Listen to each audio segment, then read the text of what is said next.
பாஜக நிர்வாகி அமர் பிரசாத் ரெட்டிக்கு இடைக்கால ஜாமீன் மறுக்கப்பட்டிருக்கிறது. அண்மை செய்தியை பார்த்து வருகிறோம். சென்னையைச் சேர்ந்த பாஜக நிர்வாகியை வீடு புகுந்து தாக்கியதாக அமர் பிரசாத் ரெட்டி உள்ளிட்டோர் மீது வழக்கு பதிவு செய்யப்பட்ட நிலையில் அவருக்கு இடைக்கால நிவாரணம் மறுக்கப்பட்டிருக்கிறது. அமர் பிரசாத் ரெட்டி, அவரது ஓட்டர் ஸ்ரீதர் உள்ளிட்ட 4 பேர் மீது வழக்கு பதிவு செய்யப்பட்டது.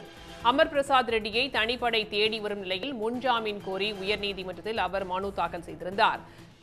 வழக்கில் குற்றஞ்சாட்டப்பட்ட மற்றொரு நபரும் முன்ஜாமீன் கோரி மனு தாக்கல் செய்திருக்கிறார்.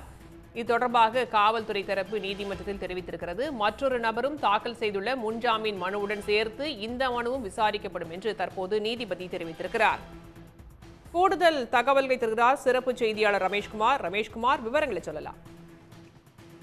பாஜக பெண் நிர்வாகியை வீடு புகுந்து தாக்கியதாக அளிக்கப்பட்ட புகார்ல பாஜக நிர்வாகி அமர் பிரசாத் ரெட்டி, அவரது கார் ஓட்டுநர் ஸ்ரீதர் உள்ளிட்ட 4 பேர் மீது கோட்டூர் போலீசார் வழக்கு பதிவு செய்துள்ளார்கள். வன்கொடுமை தடுப்பு சட்டம், அத்துமீறி உள்ளே புகுந்து தாக்குதல், காயப்படுத்துதல் உள்ளிட்ட 8 பிரிவுகளின் கீழ இந்த வழக்குகள் பதிவு செய்யப்பட்டிருக்கிறது.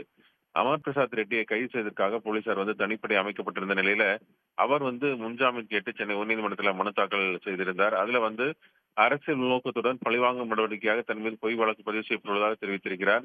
தனக்கு எதிரான புகார் குறித்து முறையான ஒரு விசாரணை நடத்தாமல் வழக்கு பதிவு செய்யப்பட்டுள்ளதாகவும் அவர் தெரிவித்திருக்கிறார். இந்த மனுதான் நீதிபதி சி.வி. கார்த்திகேயன் முன்பு இன்று விசாரணைக்கு வந்தது.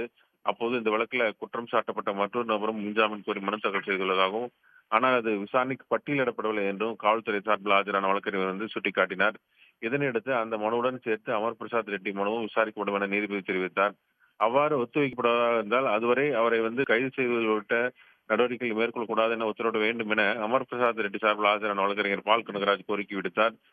மேலும் இது ஒரு பொய் வழக்கு என்றும் வழக்கு பதிவு செய்யப்பட்டுள்ளதனால மனுதாரர்கள் அன்றாட பணிகள் கூட மேற்கொள்ளவில்லை என்றும் அவர் தெரிவித்தார். ஆனால் நீதிபதி கார்த்திகேயன் எந்த ஒரு இடைக்கால நிவாரணம் வழங்க முடியாது என்று கூறி அந்த வழக்கு விசாரணை வரும் புதன்கிழமைக்கு ஒத்திவைத்திருக்கிறார்.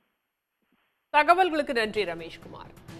உடனுக்குடன் செய்திகளை தெரிந்து கொள்ள சன் நியூஸ் பெல் ஐகானை கிளிக் பண்ணுங்க.